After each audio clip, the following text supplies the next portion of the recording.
रामराम मंडळी. पाणंद रस्त्यांकरता CSR निधी वापरता येणार असा महत्त्वाचा निर्णय महाराष्ट्र शासनानं घेतलेला आहे. आपल्याला सगळ्यांना माहिती आहे, पाणंद रस्ते शेतीकरता खूप महत्त्वाचे असतात. मालाची ने-आण करणं, शेतीमध्ये निविष्ठा पोहोचवणं, मजुरांना शेतीमध्ये जाणं सोयीचं होणं, याकरता पाणंद रस्त्यांची गरज शेती उद्योगाला महत्त्वाची बाब आहे.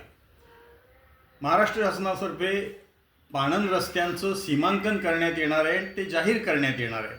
आणि आता या नव्या निर्णयाप्रमाणे एक मुख्यमंत्री बळीराजा पाणंद रस्ते अशी योजना त्यांनी सुरू करायचं ठरवलेलं आहे.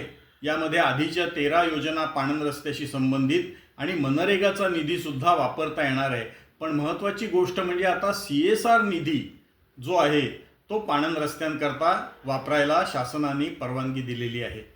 आपल्या सगळ्यांसाठीच हा एक महत्त्वाचा निर्णय ठरू शकतो. विशेषतः ग्रामीण विकासात असलेल्या ज्या स्वयंसेवी संस्था आहेत त्यांनी ही बाब लक्षात घेणं गरजेचं आहे. धन्यवाद.